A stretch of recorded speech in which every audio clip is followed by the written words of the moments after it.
Hello, Vienna. Thank you for this very honoring invitation in dürftiger Zeiten. You should know that I come with footnotes and subtitles, so I want you to find this intelligible. You can hit the pause button and ask me if you dare. So we start on the banks of one of Hölderlin's rivers. He takes a knee. So to take a knee is an African-American position or relinquishment of position on the football field to signal a protest. So if we had time, we would discuss Blanchot and Derrida on the knee. Who's on the knees? Who's on their knees? Can you hear this? Is this good?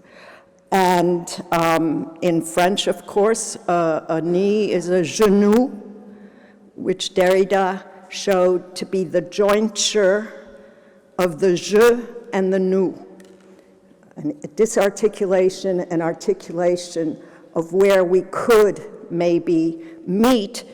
And if I can bring in another master, Paul Celan.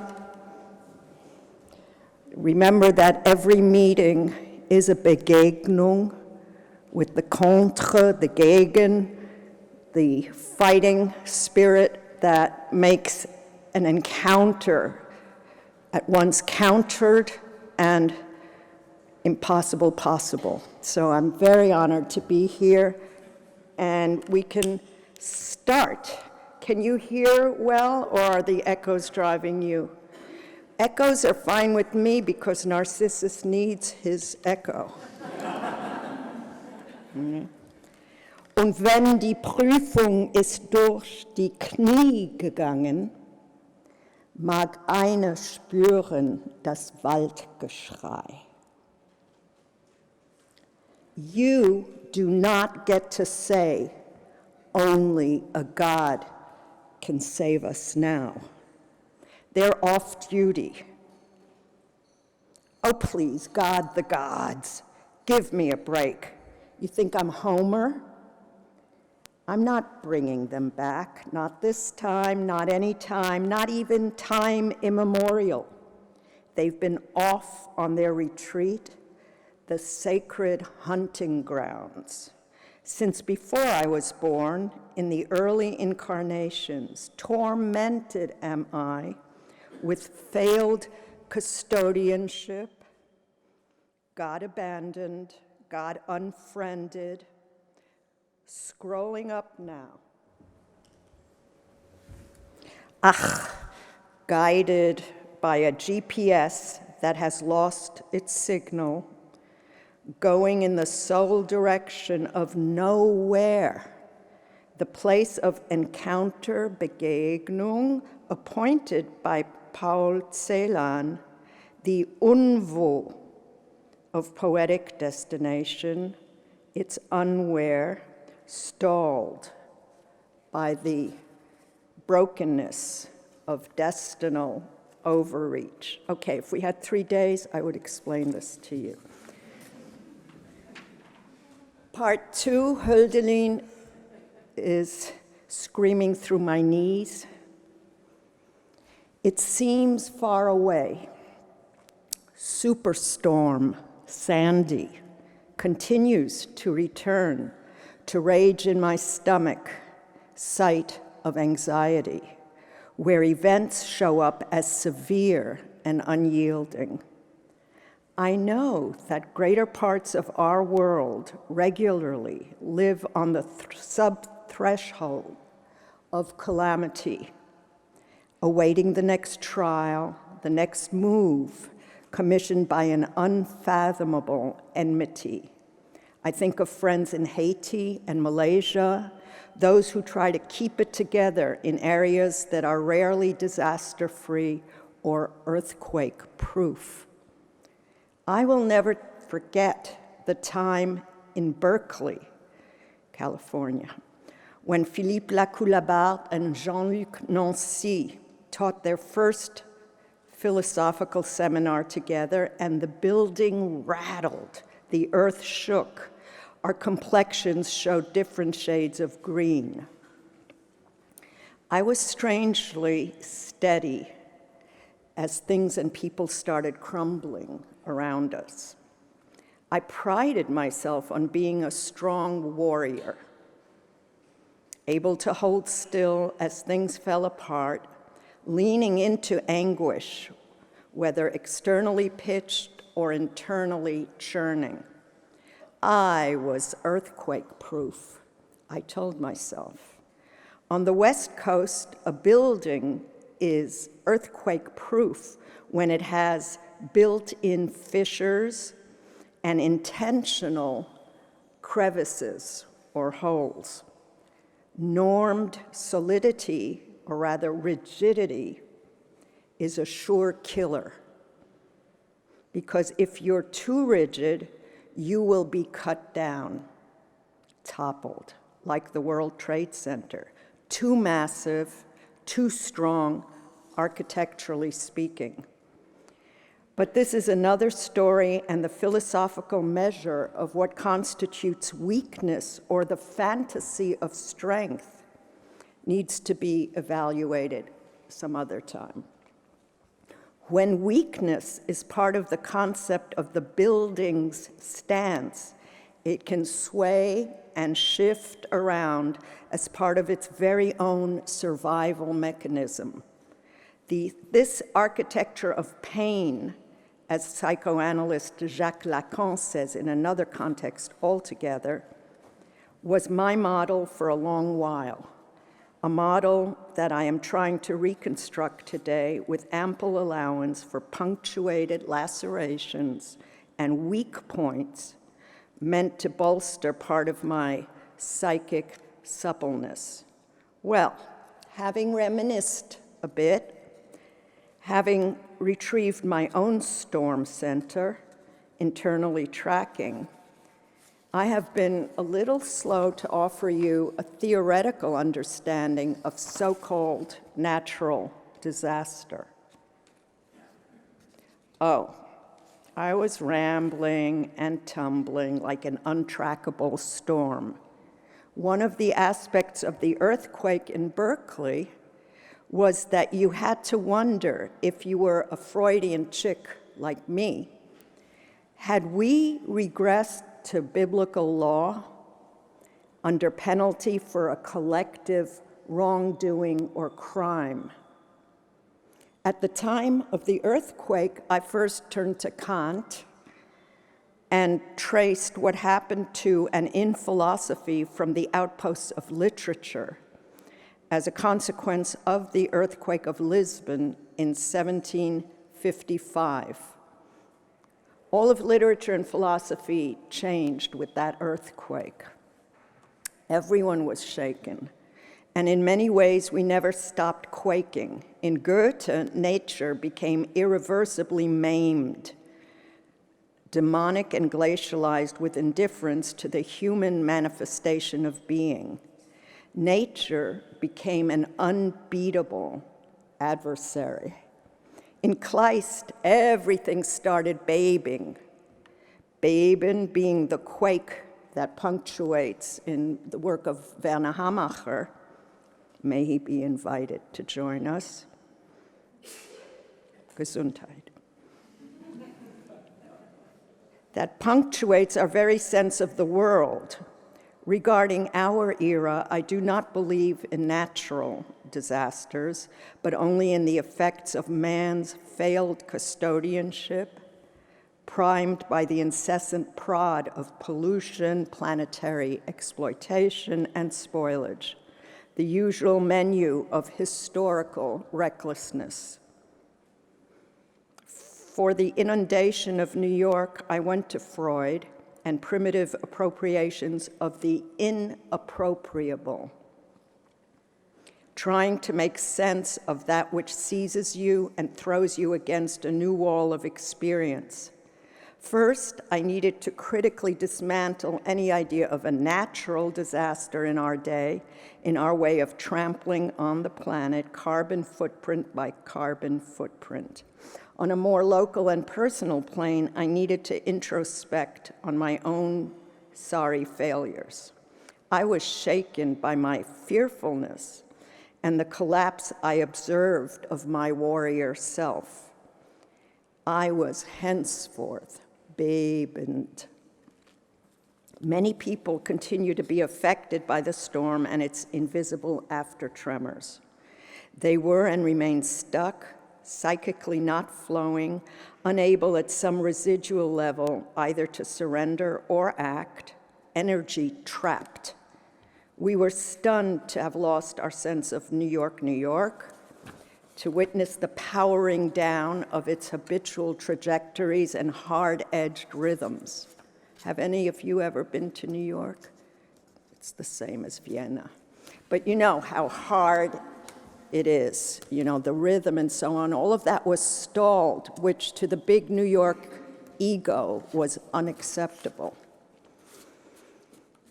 This kind of traumatic stoppage does not simply go away. When Freud reviews the attitude of so-called primitive peoples to calamities, missile-guided by nature or gods, he points to these people's felt failure. So how do we, besides the scientific texts that we are attentive to, how do we experience a natural disaster? This is what Freud asks, and what are the unconscious effects of, or where does it come from? It seems like a message, an envoi, a missile, or a missive, a message of some sort. For Freud, something is unleashed, something that is always supernatural. So it's not merely natural, it's also supernatural, and it appears to be sent our way, coming from above. Most often, it represents a form of reactivity, and it's an accusation. A lot of right-wingers shamefully use certain diseases and malheur and malignancies as if it were a message from God for your very poor lifestyles or homosexual leanings. So Freud wants us to think, or as you say, Freud, the French say Freud. He wants us to think about the supernatural in the natural, and it's something that humankind has called upon itself, is the sense we get, in response to stinging acts of frivolity. So Frevel is a big theme in Hölderlin and his thinking of why the gods disappeared on us. Frivolity. Freud's examples involve failed mourning, but whom did we fail to mourn? We failed to mourn the enemy, according to Freud's thinking, along with the so-called primitives who believe that storms mark down those who have neglected to honor or properly bury their enemies. I try to review our recent wars, whether mapped on Afghanistan or Syria today, or in ghetto streets or among ourselves in museums and institutions. I try to gauge the implication, however remote, of every citizen in the waging of these and other aggressions. This Freudian Viennese speculation seems far-fetched, perhaps closer to science fiction than to science. Is there a way in which radically disrupted weather systems tell us, maybe merely on an unconscious register, that we are involved in large-scale wrongdoing? I am also of the scientific epoch and understand the deregulations of global warming. I'm not a total idiot. I'm just trying to bring you things that you may not yet, even though Freud comes from your hood and is your homie, you may not know how Freud reads the unreadable yet inevitable hit of storms.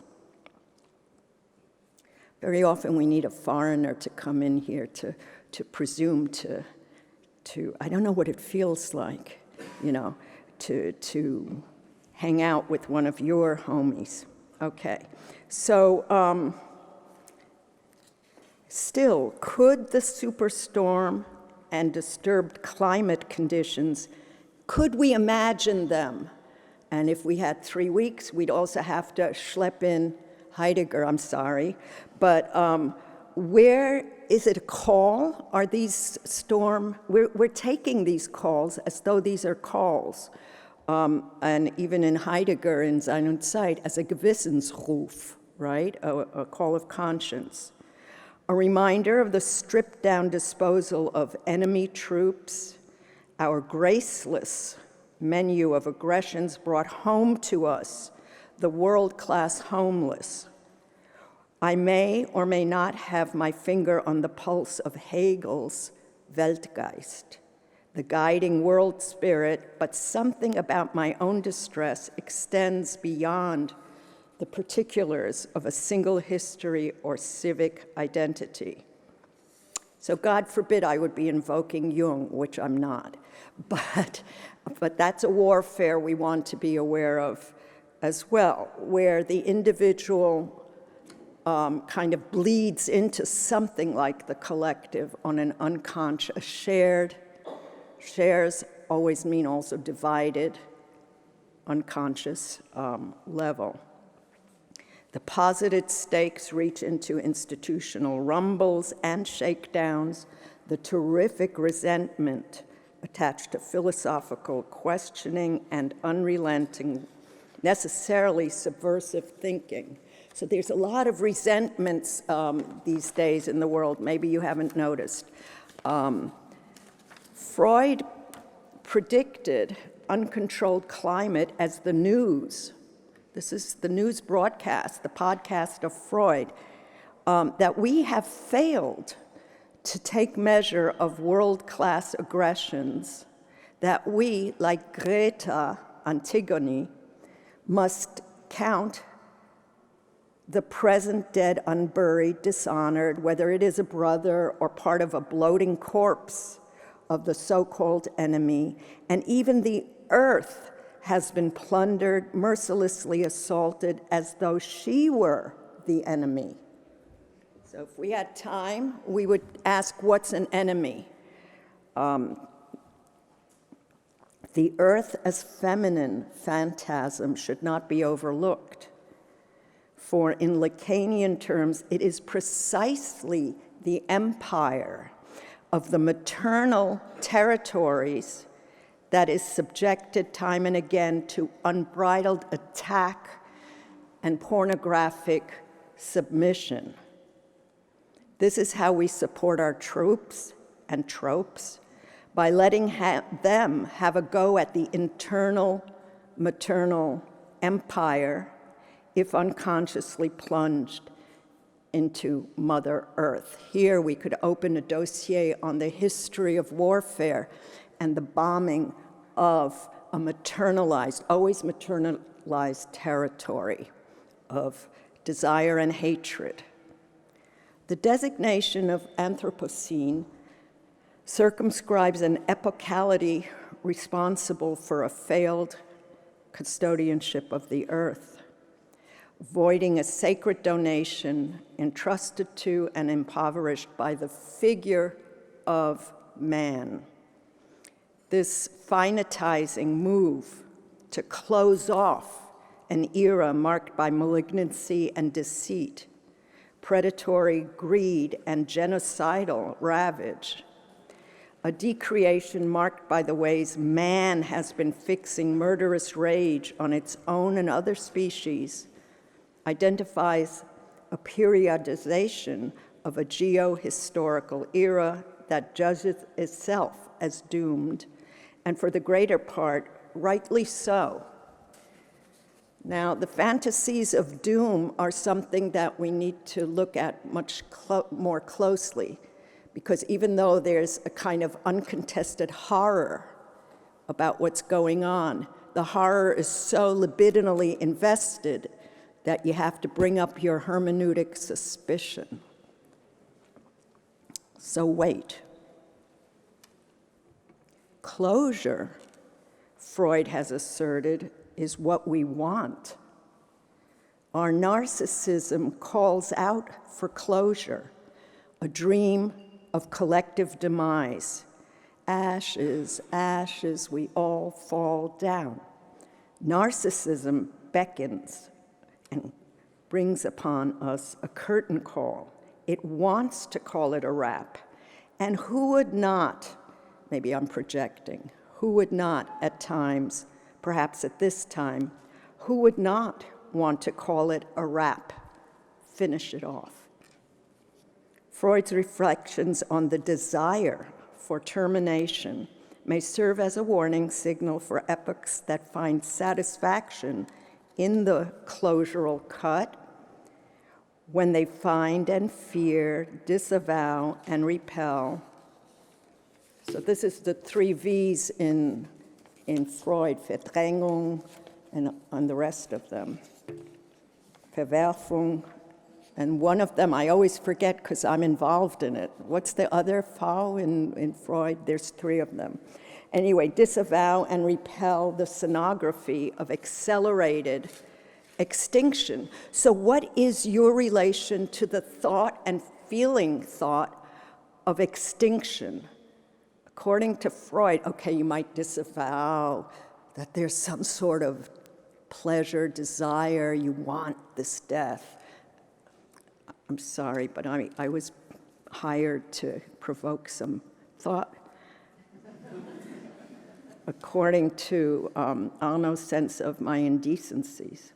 So that's a Nietzschean injunction that I follow, that you have to risk being indecent and untimely. Unzeitlich. So what is your relation to the thought, the feeling thought of accelerated extinction? And if you think this is real news, don't forget that the good news, what is the good news of Christianity? You all know what Christianity is. It's this minor, media-savvy event that took over the world. The good news of Christianity is that the end is near.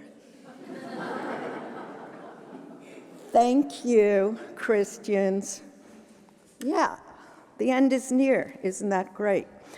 This warning of a certain addiction to the finality of an ending does not mean that we don't have a gun to our heads, but that we must proceed with caution when narratives and tropologies, figures of speeches and grammars, convene to name an ending, the dream of a comeback, equipped with a redemptive rhetoric of possible recuperation, a willed Überwindung.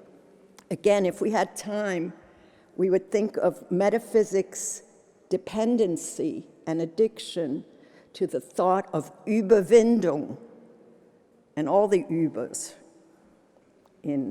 that the German language has donated to our being. So can you survive or overcome certain things and have this fabulous comeback? Well, I'm hoping so. I am not ruling out the possibility that we have gone too far. Going too far is something that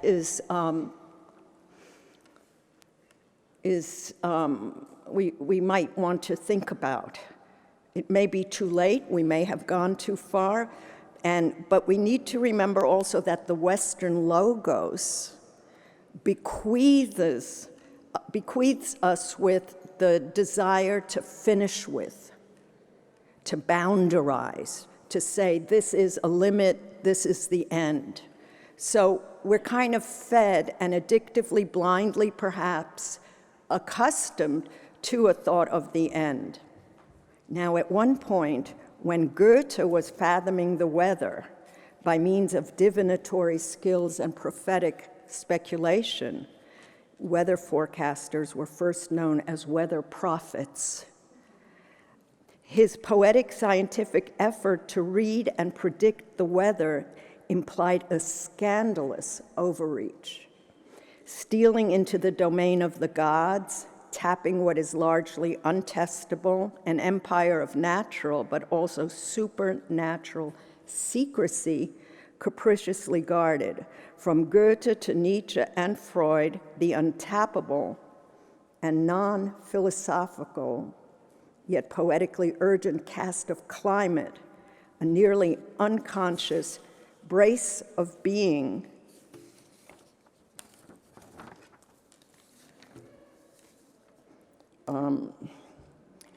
called upon an aspect of existence that bordered on non-existence. So what is weather?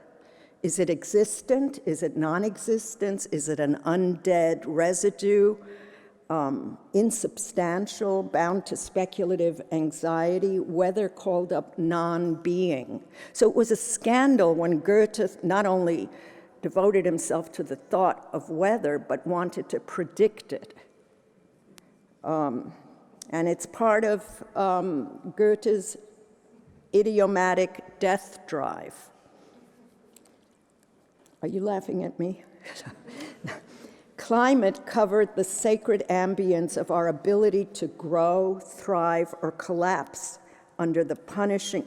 And now as I think about this, Nietzsche has a lot to say about climate and how you're going to grow and how your thoughts will expand and what kind of climates fuck you up. Germanic, according to that guy. But I'm just saying climate is something that the philosophers and poets already experienced as a traumatic problem. So there's a punishing unreadability over the insistent sway of something we can't quite grasp. A crucial complement to being, climate exceeded man's understanding, was sent from another domain, and as a quasi-entity. So philosophically, can you even identify or recognize or find a category for climate? What is it? It is not. We'd need 3 weeks to unpack that. So as a quasi-entity, climate proved ready to uproot or shelter, offer gentle coaching, or it delivered signs of brutal indifference, maybe signaling a difficult cohabitation of forces, or simply stalled as an unrelenting menace. This is made for men, I think, right? Okay, just saying. I'm standing here like a child. I'm being infantilized by this little non-entity pretending to be transparent. Von wegen. Okay. I'm sorry I'm speaking English, by the way. When I walked up here, I thought, whose idea was that? We brace our house of being at times, anticipating a threatened messaging, that unconscious structure that Freud upholds.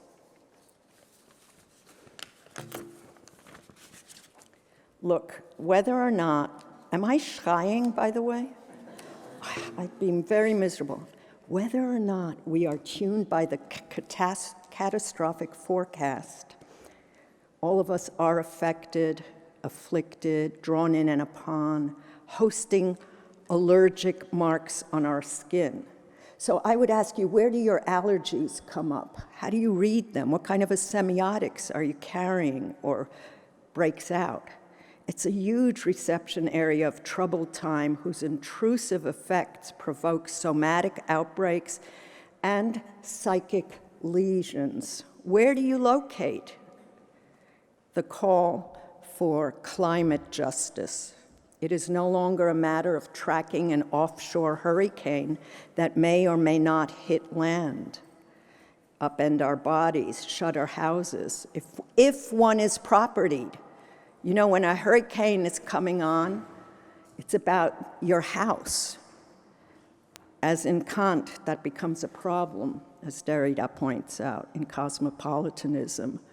Who can show hospitality? Does it mean you already have to own the place? Can I welcome you here? I don't yet own it. So it's not clear that it's my place.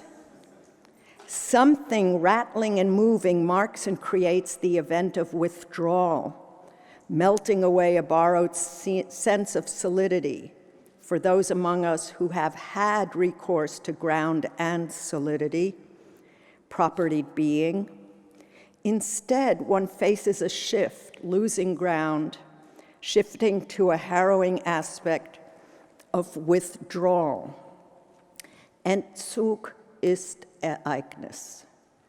Who knows where that comes from, my friends? Entzug ist Ereignis. So you may think, what does Heidegger have to do with climate change?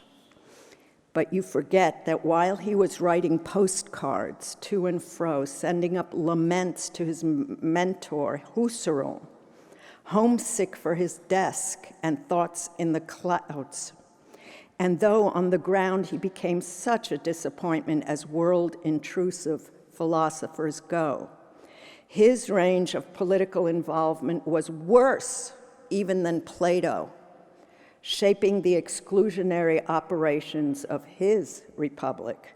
Even more intrusive was Heidegger's line of attack and political appropriations that is more perniciously entrenched in worldly or end of worldly affairs, you may think. How does this Heidegger know which way the wind blows? To quote Bob Dylan, who was once cool. Can one skip and mesh registers? Yes, I should think so if I transfer Entzug ist Ereignis to weather charts, to a vocabulary of storms, including military updates in the form of storm troopers, storm tropes. I reply that one should not underestimate the tropology moving across Heideggerian skies, pulled by the Vielfalt, the fourfold, when he was a young philosopher soldier, sending off postcards to his mentor from the trenches of the First World War. The official function of the young recruit bound him to the weaponized regions of the weather, for this Heidegger was tagged as front weatherman number 414, charting militarized zones of weather forecast. So I can't go into his function in World War I as a weatherman, but if you were interested, we would do so someday. In the meantime, wait, how's your energy? Is the English too fatiguing, or you're doing okay, yeah? Ça va? Ça va? Vraiment? We have beamed up something else. Maybe it should not surprise us that a little girl, a young woman, shines up to confront those who refuse to mark and mourn Earth's destruction. Our own Antigone on a sacred mission, taking down earthly power wielders, broadcasting from above on behalf of Earth and its encroaching demise. Greta Thunberg, about the size and age of Antigone, about the size and age of that which undercuts the stronghold of a toxic masculinity without relinquishing ground. There is no way to avoid being seduced by our newly emerged Antigone, returned, protectress of those who seek to dwell on the earth, pushing back on the despoilers, the exaggerated plunderers, exploiters, polluters, and looters, the energy guzzlers. It is not insignificant that the movement be led by a woman, young and fresh-voiced, like a Greek protagonist who glows. Antigone would glow when bouncing against and fighting a growing chorus, heading a sustained charge against the power of the anthropos as it continues to inscribe itself, even as it has been exposed and successfully disparaged. So the term Anthropocene is problematic because it still puts the emphasis on the figure of man, while it kind of retires it. So there are aspects of the apocalyptic turn or return that are too uncontestable to me. I always worry when there's a kind of consensus that's absolute. It's my job to protect the question, to go in and find what is problematic in it. So these movements that are necessary and great, nonetheless, are not taking into account the Freudian discoveries of the death drive or what happens when tropologies of anthropomorphism are used recklessly without critical discernment or concern for the programmed relapses and regressive humanism. So there's, at the very time that we're contesting something that needs to be exposed and pushed back, there's a regressive return to humanisms, to troubling ideologies, and claims that are being made on behalf of the earth dweller man. This is an argument hitchhiking a ride through Paul de Man's critique of anthropomorphisms and Derrida's warning with regard to the unscathed recuperation of the anthropos. Derrida says it's a scandal that after all the work that has been done to throw into crisis the man, the universal metaphysical man, the anthropos, the Greek anthropos, that one keeps on erasing the shifts that have been made to Dasein, to other life forms or death forms. And Tom Cohen, who's a current theorist of climate change, makes in his work the claim on theory of climate and its attendant repressions, things that would, I think, interest you to explore. Now, literary insight and poetic invention, the creation of new addresses, and the positing of ever newer names are essential if we are to claim the crucial unwo of our dwelling, the sojourn with and despite an inhospitable world. So, earth. So to claim that the earth should be hospitable is something we need to question as well. I'd like to consider, rather, as we work seriously to undermine clear vulgarities and outrages, still, let's consider a thinking of our unbelonging. We don't belong here. This isn't ours. We don't have a metaphysical appropriation that we can claim with certitude. But maybe we could work with the unbelonging that makes us all strangers and strange. We're strange. What are we doing? What's wrong with us? The appropriations of the earth, the locating of man's rights as custodian, continues to entrench us in a conceptual snag, in archaic error whose logic of polarity involves dominion, if in the mode of care. So even if it's up to us to care, does that mean we're still in charge? See, there's certain things that are leaking back into the thinking of our relation to this eternal stranger. If we had time to read Levinas, it's with the stranger that ethics happens, not with something you think you own, understand, can appropriate, and belong to. It's unbelonging that creates a great tension and care that is dispossessed. It's not you care because it's yours, you care because it's not yours. Very bizarre and necessary, I think, if I could have explained it to you. Is the earth ours to desecrate or even redeem? What would constitute an affirmative alienation? You know, all philosophies try to suppress and obliterate alienation and strangeness. But what about affirming your alienation? Said too quickly. So could we move toward a definitive unhousing that opens and exposes to another logic of justice, a kind of ethical use of depropriation?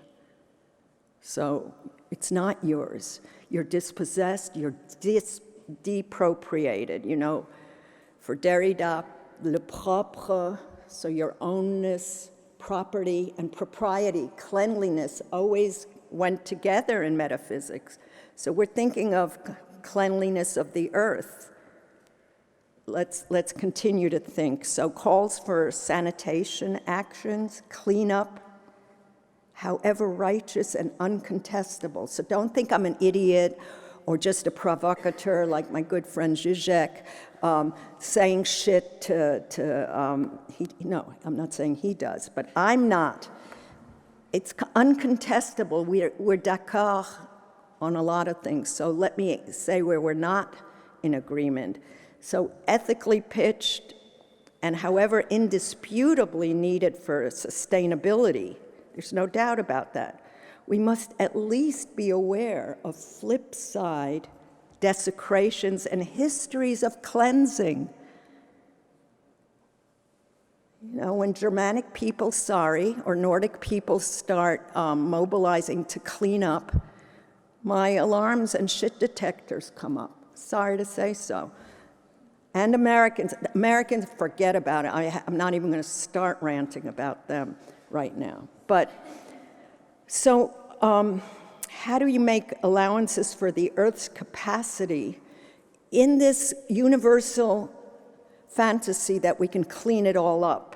And that also has a flip side, I'm saying. We have to clean up our shit, there's no doubt about it. But there's a bad history that we're repressing that needs to come to the fore. And we need to think about Earth's capacity for mutation with or without the figure of man at the controls, with and without the aggressions and seductive overdose of destruction that the human forms of being have wrought, beginning with money and its fecal origins. So you know that money, the relation to money is, the first donation is excrement, shit. And that is why it's the peculiar form of money is always associated with the first thing that a kid gives you and is proud to have made this product. It's a gift. Look what I was able to give. It's the first exchange. And that's why we still say things like the filthy rich or they're stinking rich, because of this psychoanalytical origin, indisputably. So what or who counts? Here's my question, finally. I would be as happy as a pig in shit if I could just talk about shit and the history of shit in philosophy, poetry, and is there anything else? Okay, so now, taking off from that point, that very essential point, who or what counts as dirty in the lexicon of the Anthropocene? How does cleanliness get apportioned? One cannot set apart the question of environmental racism when sizing the panic that overwhelms protesting earthlings. You know about Flint, Michigan? It's a sign of the way entire regions, neighborhoods of color, bowed by poverty, are susceptible to unprotested acts of pollution. For a long time now, we could take measure of how the poor fail, for the most part, to excite the so-called universal clamor for planetary justice. Who or what is seen as compatible with cleanliness? With what gets isolated as dirty should be part of a critical part of what escapes for too many in the responsible leveraging of environmental justice. So what do we ethically or tend to nail or identify as dirty? Who's dirty? Jews, etc. I'm not going there. Who is dirty? Who's dirt poor? Who's savage, unclean in the count-up of the human stain? One might consider Bataille. Has anyone read Bataille here? You're in for a... That's pretty dirty, right? One might consider... You'd love Bataille, all of you, I'm telling you. One might consider Bataille's pornographic inscription when designating his protagonist, naming his leading woman, dirty in one of his novels. Bataille in his works and reflections on sacrifice, on Nietzsche, on torture and depravity, links the Anthropocene with the obscene. The earthquake of Lisbon, having changed the course of philosophy and sent tremors to Goethe, taught us how suddenly the maternal case of natural envelopment splits open and turns out a demonic aspect, proffering what Melanie Klein would call a bad breast. So this was a shock to learn that Mother Nature, the earth troped and gendered in the feminine, can turn a pernicious leaf, can prove capable of feats of self-destruction, taking down with her the figure of man, and together with entire zoographies, plant and animal life.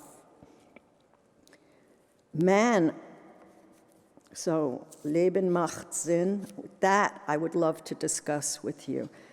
Bataille says, stop making sense, because it's not true. It doesn't make sense to make sense. It's limiting, but I like what Susanne explained to me as the implications of Leben macht Sinn, Gesundheit. Man, on the other hand, uncomfortably set as a human animal. No one has ever fit into the human animal. Is equipped with internal receptors and compatible with technological extensions, prosthetic morphs or upgrades, fractal interiorities, and invites relentless criticism. Open to adjustment techniques, rewiring and such, the figure of man is driven by a Testtrieb endangering to the planet worlds. So what I'm saying here, and it's much too quickly said, is there's a drive to test our limits. And this testing, in technology, you test to failure. So this is what we do. Now, the drama of extinction, I'm almost out of here in terms of the drama of extinction, seizes on the figure of man, referring back to humanity in a way that, not only sets the stage for mutations of particular life forms, and convulsions. It's associated with climate change. The thought of imminent extinction derives its epistemic authority. So you have to think how much authority the term Anthropocene carries, a term that stubbornly, as I've been saying, recovers the figure of man while seeing man as responsible for the degradation of the planet. So, to the extent that the planet itself suffers under the blindly pushed intrusiveness of man, greedy, oblivious, rooting a narcissistic excess, addicted to power swarms, payrolling the return of forms of enslavement, exacerbating uncontained Blutlust, there is something on the level of a nihilistic disclosure that we should attend to, something that has put an autoimmune disorder into play. The hyperbole, so exaggeration, with which climate change has been met, its stupid cycle of disavowal shading into panic awareness, may well be part of the return and a displacement of other forms of malignant shutdown and aggressive encroachment. It is as though the planet itself had contracted the AIDS virus, carried and transmitted by the anthropos. The way we have dealt with AIDS or refused it, the theoretical oxygen to yield its logic and virological run, though AIDS has never been a matter merely of virology, but was from the start multifactorial, an effect of technology and predatory raids on Earth's resources. Maybe the thought of autoimmunity brings us close to comprehending the stakes of today's dilemma.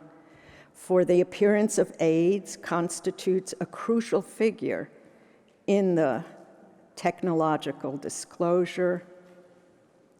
An effect of technology, AIDS, like climate change, is part of the radical destructuring of social bonds that will have been the legacy of recent centuries. So, one thing about AIDS that can help us is that no one thinks it comes from elsewhere. It's part of a toxic human self-inflicted drive. No one, it's part of a self-annihilating machine. So the so-called Anthropocene should probably not be viewed as a sudden epochal appearance, but as a culmination in the history of debilitating forces, the effects of which underscore the turning of a humanity rigorously set against itself. So let us from now on, if you agree to this contract, be relentless about asking, what are the multifactorial conditions for the possibility of this predicament? What kind of rhetoric holds it in place, keeps us bound to paleonymy? This is a term introduced by Derrida. It means we're stuck with old words, paleonymy, like men and women. That really, as you know, stunts the imagination and our growth. So we're stuck with paleonymy and regressive positing with pathological protocols. Dr. Michel Bounon, in the path-breaking work, Le Temps du Sida, remarks, apropos of the appearance and naming of this shattering enigma that we call AIDS, the following: a disease appears when an ensemble of homologous aggressions, simultaneously physical and climatic, alimentary and toxic, microbial and emotional, self-induce a defensive mechanism, reaching a lesional threshold. So he questions why we have such a reactive, resentful medicine, or that's, if you put him together with Nietzsche, you would find that medicine in many ways is resentful and attacks and aggresses. This is something for another day. So, end of quote somewhere. On the rise, suicide, anguish, poverty, and epidemics make up part of a history of runaway greed and overlooked multifactorial analyses. And Lou Salome, father of my thought, pregnant with the future, I am still expecting something from you. Thank you.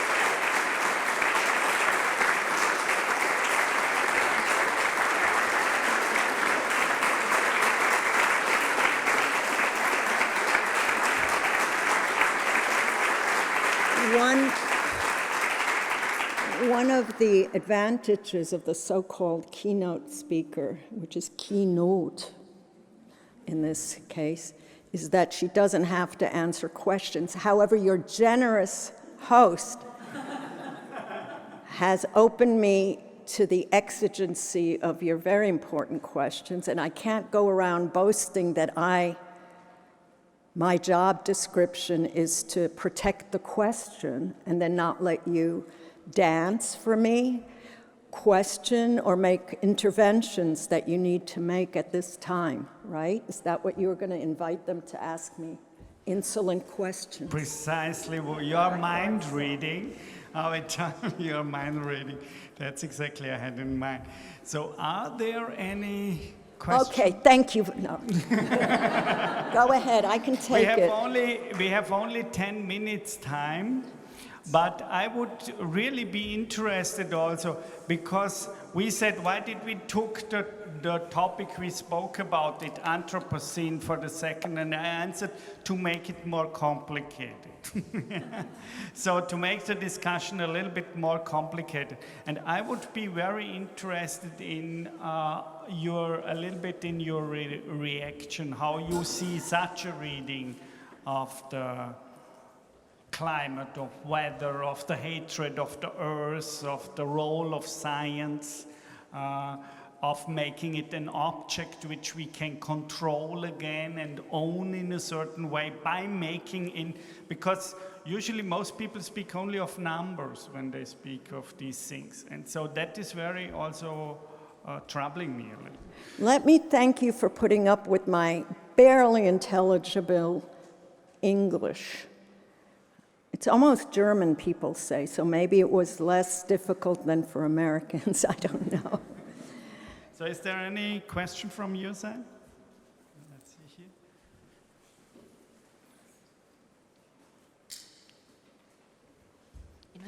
here. Your talk was brilliant. Thank you very much.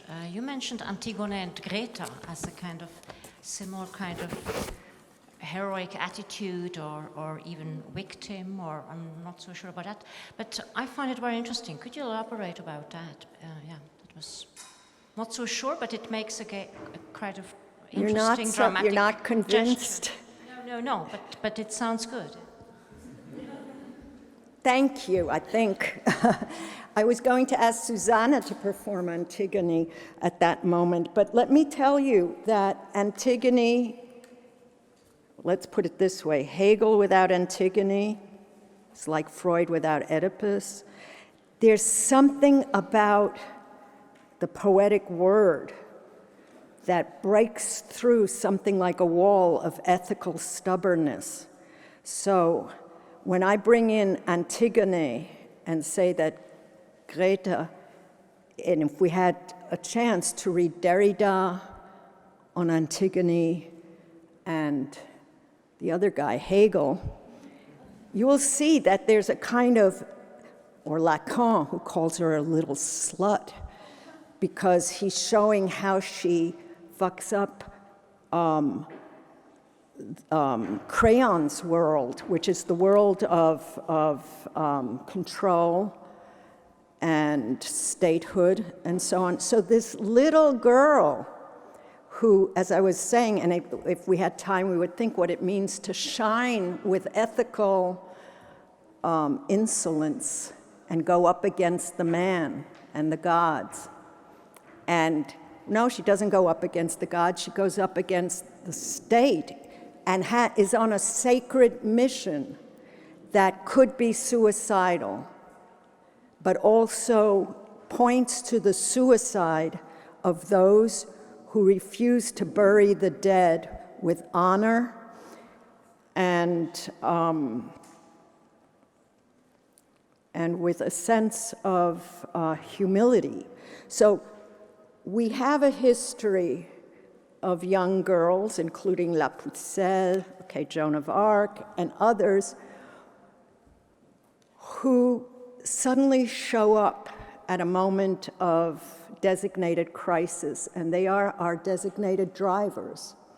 So to open up a fold of a kind of quasi-feminist righteousness that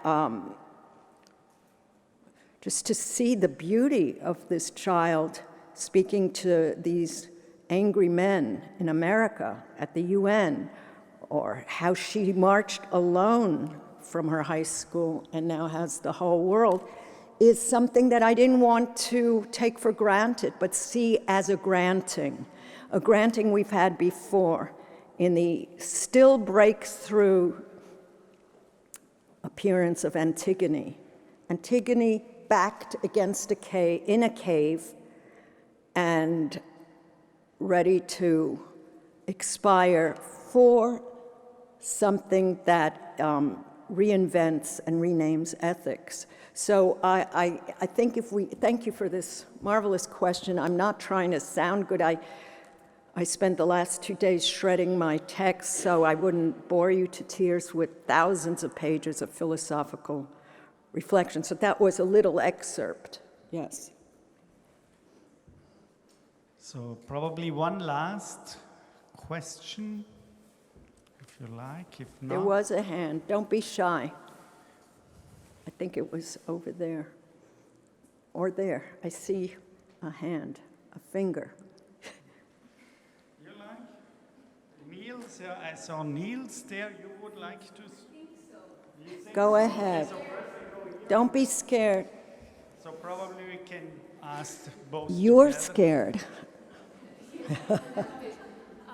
There is a question that is actually not my question that kept popping into my head during your keynote speech, and it is from Rainer Maria Rilke. He's asking one question in the Stundenbuch, I'm sure you read it. Bin ich ein Falke, ein Sturm oder ein großer Gesang? And I would like to know if that question, what kind of question you would, with what kind of questions you would answer his questions. That's falked up. Wait a minute. Bin ich eine Falke oder? Yeah.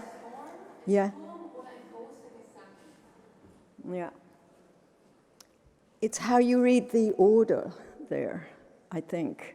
Because is this an opposition or is this a meeting, a Begegnung, as Celan will see? And also, let us think of the becoming animal of the poet. This opens up so much that I'm stuttering and I apologize, and I don't want to dozier and get on your nerves too much.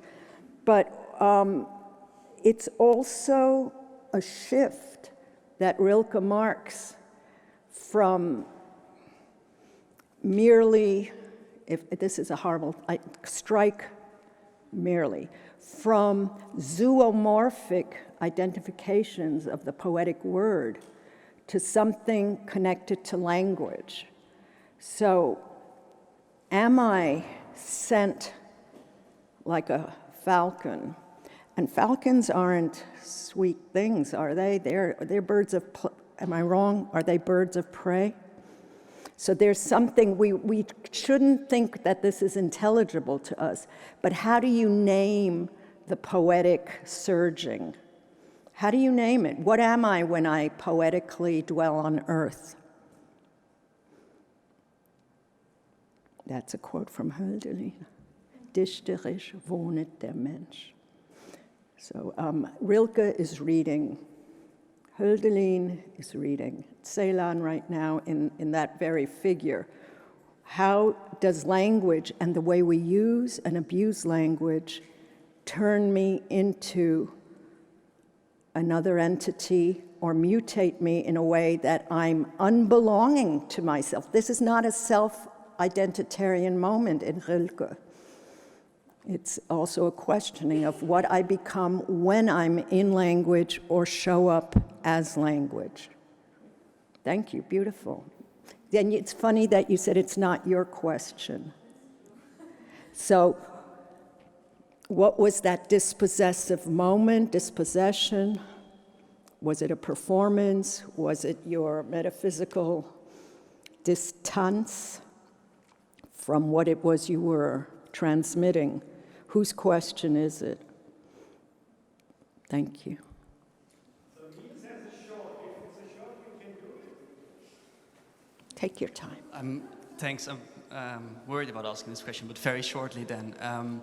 What do you make of the very strong force of Greta's question to these men, saying, you have the scientific understanding, you have the technological means to fix this? I think that's a very strong force in her questioning, and it of course implies many things that you've problematized this evening. But what do you make of this, the force that is in the idea that we would have the mastery of the earth, but we're not doing the right things? You know, I'm glad you asked me that, because I don't want a misunderstanding.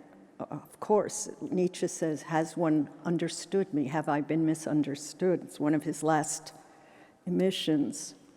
It's very important what you ask. And I would say, just since they're saying we have 1 second, it's like, I understand, and let's honor our next speaker. Listen, we just had Rilke saying, bin ich das oder etwas anderes? So,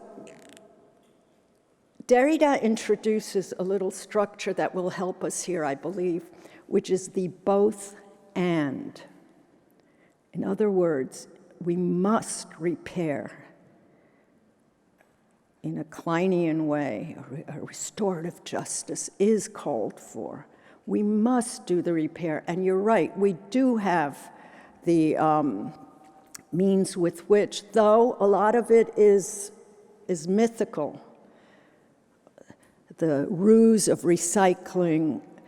At the same time, the oceans are plastic shitholes. We have to do both, which is a lot of climate warriors are saying we don't have time to do the reading and the intellectual work. And I'm like, really? In Derrida's work on apocalypse, yes, it's always apocalypse now. You have to fix it, you have to go up against it, but it's not now as now. It's also not an excuse to erase our relation to time, to take the time. This is, some of you know Dominik Zeschner from Vienna. He came to study at NYU at one point, and he was discussing the time the excuse to obliterate time that the kind of apocalyptic urgency offers. And I would answer to that, it's both and. Yes, we have no time. Yes, we must deploy all the technologies, and we're spending gazillions of dollars to destroy. We certainly could clean it up. But the question isn't there. It's why does one seem to desire the destruction? And that's when we have to come to Vienna.